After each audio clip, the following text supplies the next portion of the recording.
Bismillahirrahmanirrahim. Alhamdulillahi rabbil alamin. Wassalatu wassalamu ala asyrafil anbiya'i wal mursalin, Nabiina Muhammadin wa ala alihi wa sahbihi ajma'in. Amma ba'd. Muslimin dan muslimat yang dirahmati Allah Subhanahu wa taala, insyaallah pada pagi ini kita baca dari ayat surah Al-Baqarah, bermula dari ayat 44 lah. Kita baca dah 44 baru ni, tapi kita ambil balik ayat biar banyak sikit lah baca.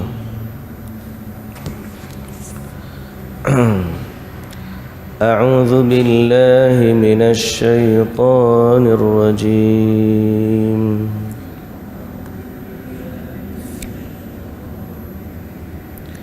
Bismillahirrahmanirrahim.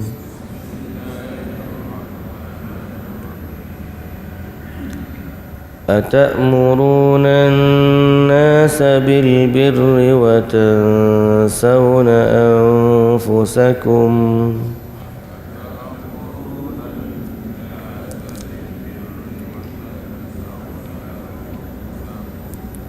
وأنتم تتلون الكتاب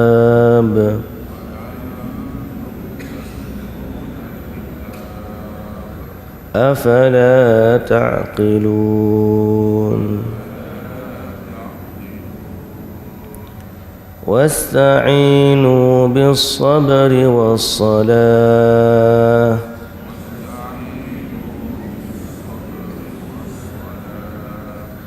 وإنها لكبيرة إلا على الخاشعين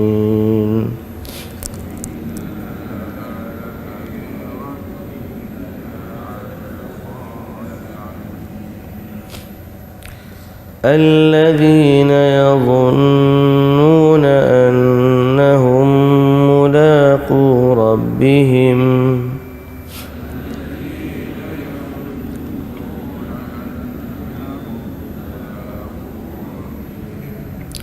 وأنهم إليه راجعون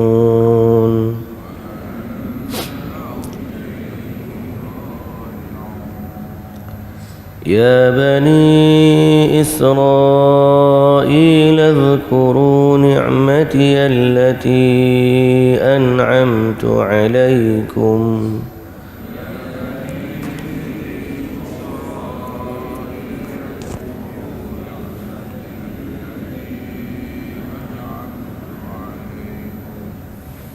وأني فضلتكم على العالمين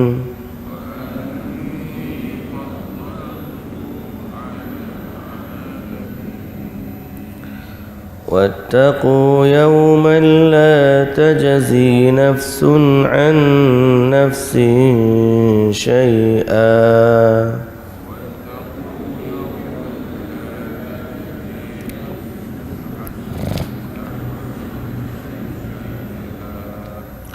ولا يقبل منها شفاعة ولا يؤخذ منها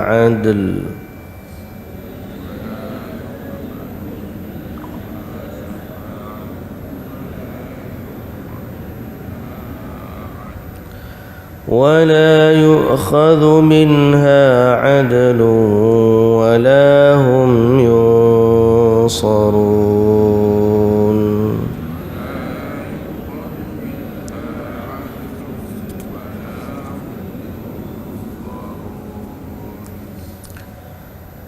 Bismillahirrahmanirrahim. Alhamdulillah, puji dan syukur bagi Allah Subhanahu wa taala. Selawat dan salam atas Nabi junjungan kita Nabi Muhammad sallallahu alaihi wasallam, juga atas ahli keluarga baginda, para sahabatnya dan para pengikutnya yang setia sehinggalah ke hari kiamat. Alhamdulillah, alhamdulillah, alhamdulillah. muslimin dan muslimat yang dirahmati Allah. Ayat 44 kita dah terjemahkan dan tadabbur ayat sebelum ni, iaitulah ayat yang Allah mengingatkan dan mencela orang-orang ahli kitab yang dia tahu isi kandungan kitab, dia suruh orang buat baik, tapi bila sampai turn dia tidak ikut isi kitab dia sendiri. Terutamanya Yahudi dan Nasrani, dia suruh orang lain ikut, dia suruh orang ikut Nabi. Tapi bila datang Nabi Muhammad sallallahu alaihi wasallam tidak dari kaum dia, maka dia sendiri tidak mengikut Nabi itu. Dan dia juga menjadi satu ayat yang mengingatkan kepada kita tentang pentingnya kita ni buat seperti yang kita cakap, ya. Di mana dalam ayat yang lain kata Ibrahim An-Nakhai, aku ni takut untuk bercerita, takut nak mengajar ni, kerana ada 3 ayat dalam Al-Quran.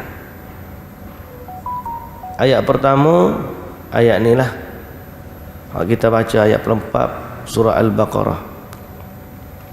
Ayat kedua, Allah Subhanahu wa taala kata, ya ayyuhallazina amanu lima taquluna ma la taf'alun. Wahai orang beriman, kenapa kamu buat atau kenapa kamu cakap apa yang kamu tak buat? Kabura maqtan 'indallahi an taqulu ma la taf'alun. Sangat besar kemurkaan di sisi Allah di saat kamu bercakap apa yang kamu tak buat. Semua perkara lah ni tuan-tuan, dalam semua aspek. Kita kadang-kadang kita ni jadi takut di saat kita nak tunjuk kepada orang 1 jari, 3 jari lagi tunjuk kat kita. Banyak kadang-kadang kita ni cakap bukan dalam sekadar dalam aspek hak mengajar agama ni, semua aspek kehidupan. Orang yang suruh buat baik, orang yang suruh jaga integriti, tanya orang lah, jagalah. Tanya dia tak jaga juga. Orang yang suruh apa dia lagi, semua perkara ni mendatangkan kemurkaan Allah di saat seorang itu bercakap apa yang dia tak buat. Semoga Allah Ta'ala mengampunkan dosa dan kesalahan kita semua.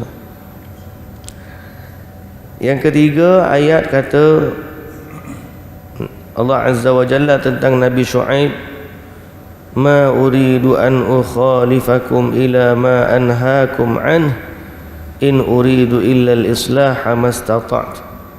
Aku tak nak aku sendiri menyelisihi apa yang aku suruh, kata Nabi Shu'aib kepada kaum dia.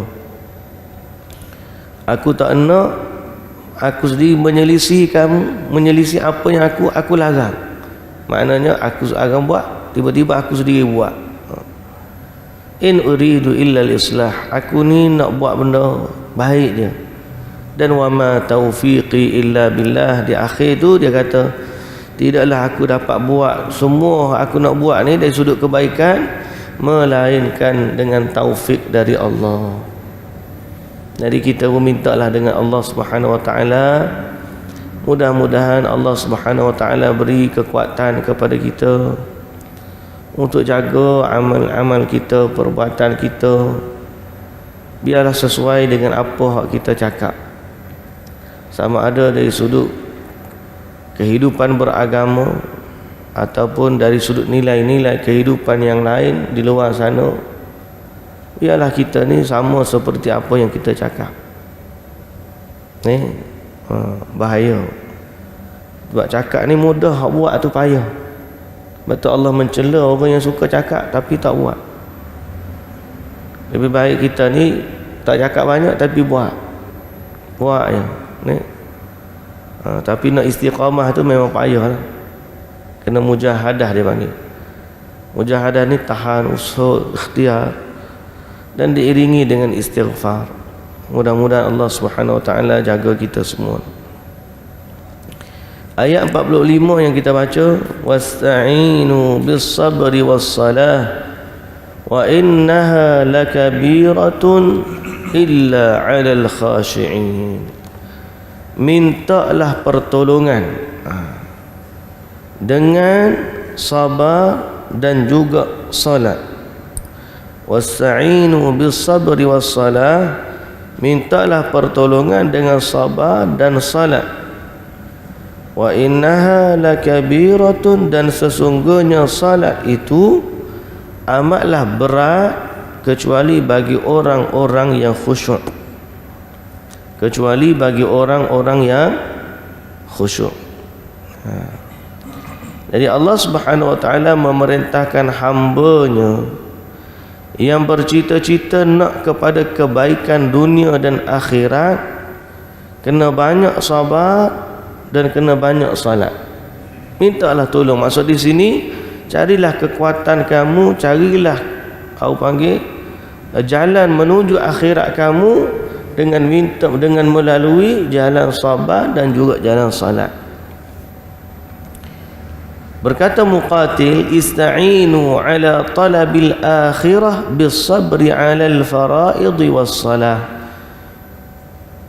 Mintalah pertolongan untuk mencari kejayaan akhirat dengan sabar dalam menjaga kefarduan dan juga dengan salat. Okey. Ada yang sebut wa amma siyam wa amma sabr as-siyam. Imam Mujahid mengatakan bahawa Allah Taala suruh sabar di sini ialah banyak berpuasa dan banyak salat. Wa qila al-muradu bis-sabri al-kaff 'anil ma'asi. Dikatakan sabar juga ialah sabar dalam menahan diri dari maksiat. Okey. Dan sabar ni Umar Al-Khattab kata as-sabru sabran, sabru indal musibah hasan wa ahsanu minhu as-sabru ala maharimillah. Jadi kita bagi kesimpulan bahawa sabar ni ada 3 bentuk sabar. Sabar yang pertama, sabar paling basic sekali. Sabar paling basic ni apa dia? Sabar di atas musibah. Yang ni sabar dalam bentuk pasrah. Pasrah tu macam mana? Tak boleh nak buat apa dah. Moga Allah bagi, kita terima je lah. Ini dipanggil sabar di atas musibah. Sabar atas musibah ni kita pasrah dah. Kita tak ada pilihan lain melainkan kita terima saja apa yang Allah Ta'ala bagi. Ini sabar. Bila dapat musibah kita berkata inna lillahi wa inna ilaihi raji'un. Sabar yang tinggi sikit ialah sabar dalam menahan diri dari maksiat. Sabar juga, sabar menahan diri dari maksiat. Di saat orang ajak kita isap rokok, kita kata minta maaf lah, saya tidak merokok. Oh, dia kata soleh benar mu ni. Bila pula dulu berkawan dengan aku isap rokok elok je, sekarang ngaji ni tak isap rokok dah, berjuruh saya, dia kata. Dia nak menahan diri daripada kembali kepada maksiat tu, dia kena sabar. Sabar, tahan, sabar apa dah?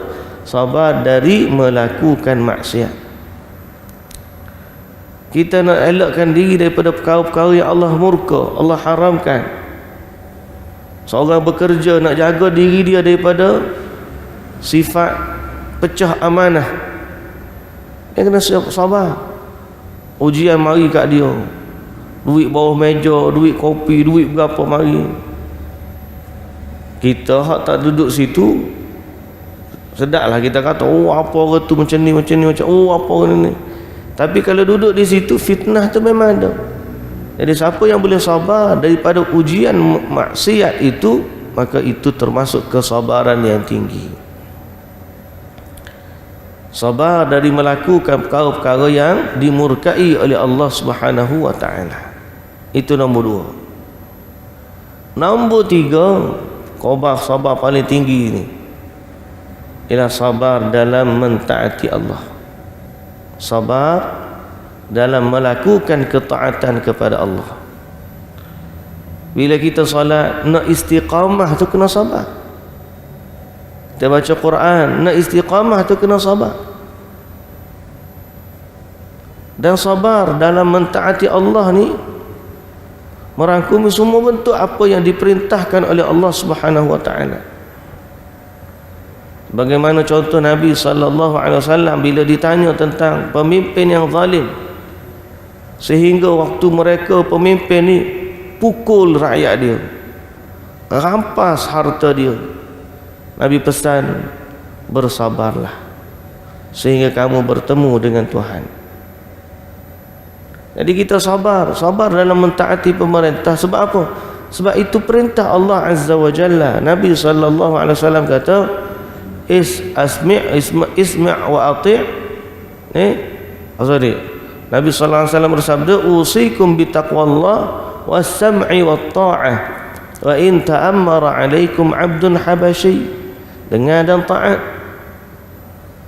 Walaupun yang memerintah kamu orang yang hamba berkulit hitam, maka kita sabar. Alhamdulillah, kalau kita sabar, kita mentaati Allah. Dan siapa yang kita sabar dari keburukannya, kita dapat pahala dan dia akan dipertanggungjawabkan di akhirat pada keburukan dan kejahatannya. Jadi bab sabar ni luas.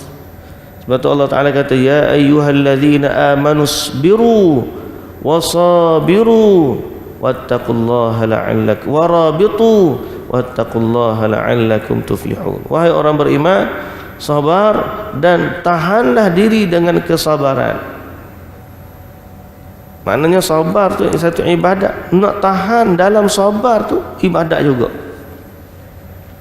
Dan kesabaran yang dimaksudkan tadilah kesabaran dalam meninggalkan maksiat dan kesabaran dalam melakukan ketaatan kepada Allah Subhanahu wa taala. Bukan benda mudah nak istiqamah ni. Sebab tu Allah paling suka sesuatu yang istiqamah walaupun kita buat tu sedikit. Ahabbul a'mali ila Allah adwamuha wa in qal, kata Nabi sallallahu alaihi wasallam, amalan yang Allah paling suka ialah yang berterusan walaupun sedikit. Pasal apa nak kena sabar tu? Semoga Allah Ta'ala mengurniakan kepada kita kesabaran dalam agama. Ayah saya dia cerita pasal ada seorang kat kampung. Orang tu Masya Allah lah, dia kenal rapat. Dia senantiasa puji, walaupun tu orang kampung, tapi dia ni padanya ada akhlak-akhlak yang baik. Saya pernah cerita bila pergi rumah dia tu, dia tak akan biarlah kita turun tangan kosong. Kalau ada kelapa sebiji tak parut lagi pun, dia bagi buat klik, ambil lah buat balik, mesti ada buah tangan. Kita pergi rumah dia, dia tengok taruh apa nak bagi, dia pun ambil gula sekilo dia beli nak air tu, dia ambil lah buat klik. Mesti dia bagi. Lalu Allah Ta'ala uji dia dengan hilang suami dia, meninggal suami dia. Di saat meninggal suami, ayah saya kata, kita tak nampak langsung meratap dan kesedihan yang melampau. Tetapi bila di saat dia sedih, dia baca ayat, ya ayyuhalladzina amanu sabiru wasabiru warabitu wattaqullaha la'allakum tuflihun. Di saat dia sedih tu, dia baca ayat tu, ya ayyuhalladzina amanu sabiru wasabiru warabitu wattaqullaha la'allakum tuflihun. Dia sedih, tapi ayat tu dah menjadikan dia kuat untuk bersabar. Ini orang-orang yang memang Allah beri kepada mereka kesabaran yang benar. Kita mudah-mudahan Allah kurniakan kesabaran begitu.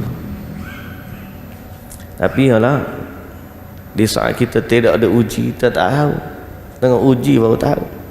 Nabi kata, innamas sabru inda sadmatil ula. Sabar ni pada pukulan dia yang pertama. Kalau baru-baru berlaku tu lah kena sabar lebih. Ada seorang wanita zaman Nabi sallallahu alaihi wasallam, Bila dia meratap, dia sedih anak dia meninggal. Lepas tu Nabi mari bagi tahu dia sabarlah. Dia pun marah ke Nabi. Dia kata tak apa bahasa kita lah, tak apalah mu tak tahu tak ke mana aku, bukan mu hak pengertiannya. Lepas tu Nabi pun pergi, Nabi pun tengok dia sedih, Nabi pergi. Orang kata, hei Nabi tu dia pun Allahu Akbar, cepat-cepat dia sedar pergi jumpa Nabi sallallahu alaihi wasallam. Lalu Nabi kata, innamas sabru inda sadmatil ula. Sabar ni pada hak mula-mula tu memang susah, tapi lama kelamaan bila kita tahan diri dalam kesabaran, kita salat lama-lama makin mudah untuk sabar, insya-Allah.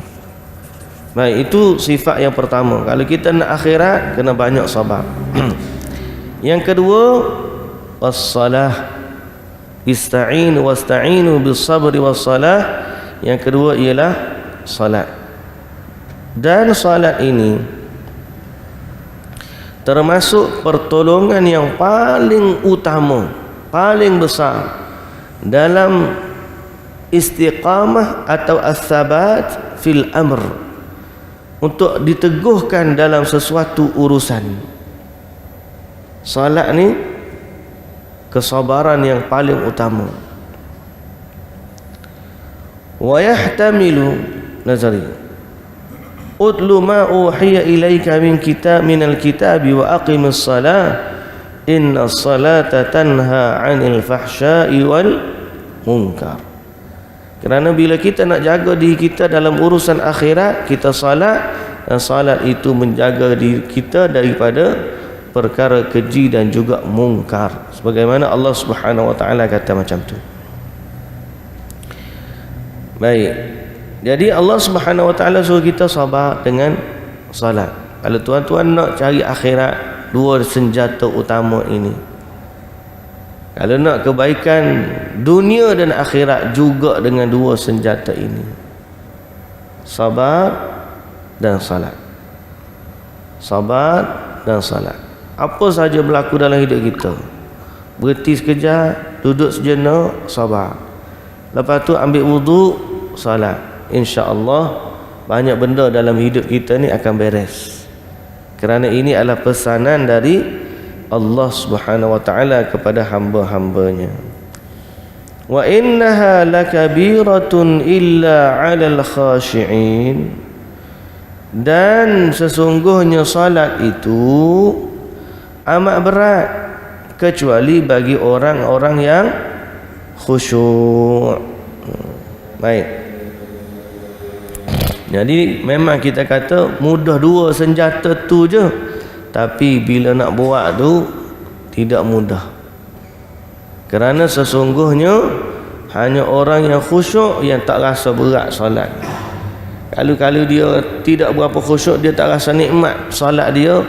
Bila kita suruh solat, dia rasa beban dan juga berat. Okey. Tapi nak sampai level khusyuk tu memang banyaklah nak kena mengaji. Okey. Tapi Allah Ta'ala sebut apa ciri-ciri dia. Dalam ayat yang seterusnya Allah Ta'ala kata, alladzina yadhunnuna annahum mulaqu rabbihim wa annahum ilaihi raji'un. Orang khusyuk tu ialah siapa dia? Orang yang yakin bahawa dia akan menemui Tuhan mereka dan mereka akan kembali kepadanya. Jadi orang yang khusyuk tu, dia rasa salat ni tak berat. Kerana apa? Kerana dia yakin dia akan kembali kepada Allah. Lalu di saat dia kembali kepada Allah, dia sangat-sangat memerlukan kebaikan, dan kebaikan itulah yang menyebabkan dia tahan dengan kesabarannya untuk salat dan seumpama dengannya. Yakin jumpa dengan Tuhan, sabar. Kadang-kadang bila kita tengok harta, berasa juga nak ke harta. Berasa lah dalam diri Allah Ta'ala kata, zuyyina linnas hubbus syahawat minan nisa wal banin wal qanatiril muqantarati minadh dhahabi wal fiddah. Kerana Allah Ta'ala memang dah letak dalam hati manusia ni sifat nak kepada harta, suka kepada keindahan, suka tengok orang tu begitu, kita pun nak kaya juga. Tengok orang ni tengok kaya yuk. Tapi bila kita kenang kepada hari akhirat, ingat kepada dosa dan pahala, sehingga kita berkata alhamdulillah. Kadang-kadang apa yang ada pada kita jauh lebih baik daripada apa yang ada pada orang lain. Jauh lebih baik dari sudut apa? Dari sudut pahala-pahala yang berganda. Orang tu dia kaya bagi contoh, tapi waktu dia kaya lagu tu, pagi-pagi dia nak keluar dah. Ada sebahagiannya sibuk dengan kekayaannya, solat berjamaah tanpa tak sempat. Sebahagian orang tak kaya, tapi Allah Ta'ala bagi dia salat berjamaah 5 waktu di masjid. Dia dapat hadir majlis ilmu, dia dapat baca Quran. Yang mana ini semua kalau dihitung, kekayaannya jauh melampaui kekayaan yang ada di depan mata kita dari orang-orang hartawan seumpama dengannya. Pasal apa? Kita ada keyakinan kepada hari akhirat. Kita tahu bahawa solat 2 rakaat lebih baik daripada dunia dan seisinya bagi qabliyah subuh.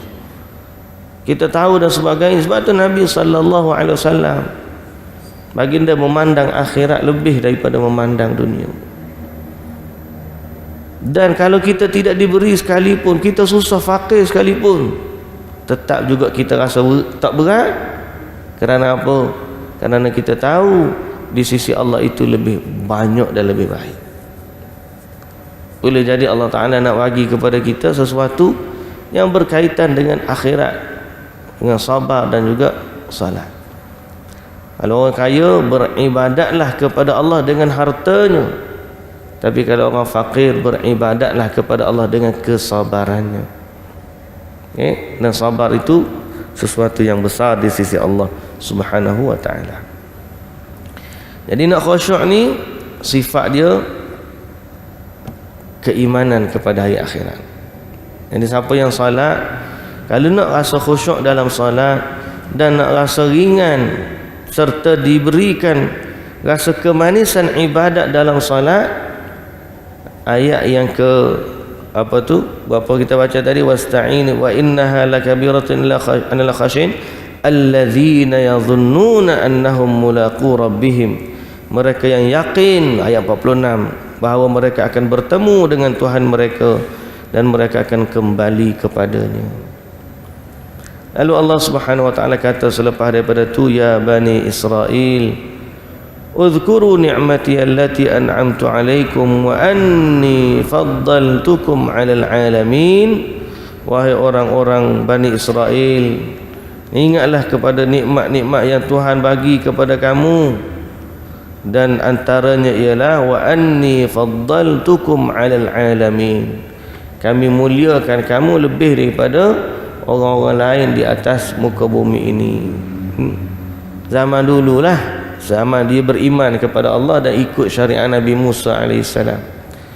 Tapi bila dia dah berpaling daripada ajaran Nabi Muhammad sallallahu alaihi wasallam dan dia telah ubah kitab-kitab mereka, maka di saat itu hilanglah kemuliaan bagi mereka. Kerana Allah Ta'ala kata, inna akramakum indallahi atqakum. Orang yang paling baik di sisi Allah bukan kerana bangsa. Orang yang paling baik di sisi Allah bukan kerana warga negara. Sebaliknya, orang yang paling baik di sisi Allah Azza wa Jalla adalah orang yang baik pada agamanya. wattaqu yawman la tajzi nafsun an nafsin syai'a wa la yuqbalu minha syafa'atun wa la yu'khadhu minha 'adlun wa la hum yunsarun. Baik, muslimin dan muslimat yang dirahmati Allah Subhanahu wa taala sekalian.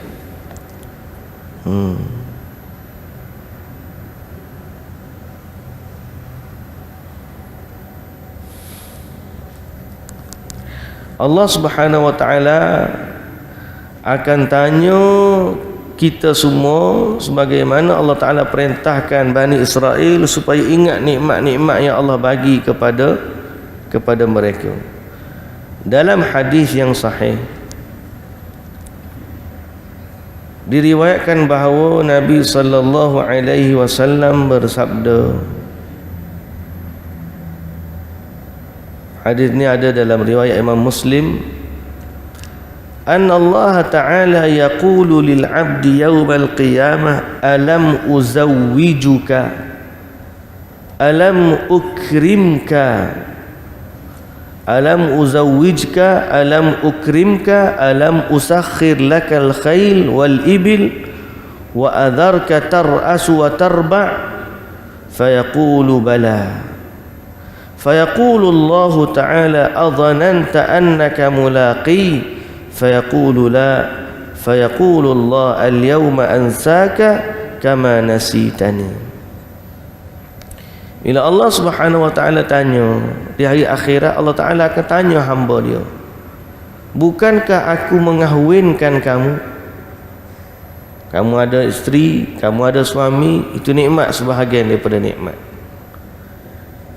Alam ukrimka, bukankah aku muliakan juga kamu? Bukankah aku permudahkan bagi kamu kuda dan unta? Dan bukankah aku bagi kepada kamu jawatan dan juga pangkat sehingga kamu menjadi ketua kepada orang? Maka hamba tu kata, bala, bahkan ya Allah, memang aku dapat semua nikmat yang kau bagi. Fayaqulullah, waktu mu dapat dulu mu ingat dah nak jumpa dengan aku? Apakah kamu yakin akan bertemu dengan aku di dunia dulu? Hamba tu kata, tak. Maka Allah Ta'ala kata, hari ini pun aku lupa kepada kamu. Hari ini pun aku lupa kepada kamu, seperti mana kamu dulu lupa kepada aku. Jadi ayat cerita kepada tentang hari akhirat, untuk dapat khusyuk, untuk ingat nikmat yang Allah Ta'ala bagi, seperti mana Allah ingatkan Bani Israel. Mudah-mudahan kita juga ingat begitu, ingat nikmat yang Allah bagi, dan syukurilah nikmat itu dengan ketaatan kepada Allah Subhanahu wa ta'ala. Kemudian wattaqu yauman, Allah ingatkan sekali lagi, takutlah kamu kepada satu hari, yauman la tajzi nafsun an nafsin syai'a, yang seorang pun tidak dapat melepaskan orang lain daripada azab. Wala yuqbalu minha syafa'ah, dan tidak diterima darinya syafaat, dan tidak pula diambil darinya sebarang tebusan, dan mereka juga tidak lagi diberikan sebarang pertolongan. Jadi Allah Subhanahu wa taala mengingatkan kita kepada hari kembali kepadanya. Pada saat itu tak ada orang boleh tolong, tak ada orang boleh bagi syafaat melainkan dengan izin Allah, dan tidak ada pula orang yang boleh menerima sebarang pertolongan. Jadi itu yang menambahkan ketakutan kita kepada Allah Subhanahu wa taala. Dalam ayat surah Luqman, Allah Ta'ala sebut, ya ayyuhan nas, wahai manusia, ittaqu rabbakum, takutlah kamu kepada Tuhan kamu, wakhshaw yawman la yajzi walidun an waladih wala mauludun huwa jazin an walidihi syai'a. Hari di mana seorang ayah tidak boleh menolong anaknya, dan seorang anak tidak boleh menolong ayahnya. Jadi kalau anak tak boleh tolong ayah, ayah tak boleh tolong anak, siapa lagi yang lebih dekat dan rapat daripada kedua ibu bapa? Lalu Allah Subhanahu wa taala ingatkan kepada kita tentang perkara tersebut. Mudah-mudahan muslimin dan muslimat yang dirahmati Allah, kita ni senantiasa istighfar kepada Allah. Banyak-banyakkanlah istighfar. Bila kita tahu kesudahan kita di akhirat sana nanti, panjang lagi ceritanya dan cabarannya. Mudah-mudahan Allah berkati kita semua. Kita berhenti setakat tu. Wallahu ta'ala alam. Subhanakallahumma wa bihamdik, asyhadu an la ilaha illa anta, astaghfiruka wa atubu ilaik. Assalamualaikum warahmatullahi wabarakatuh.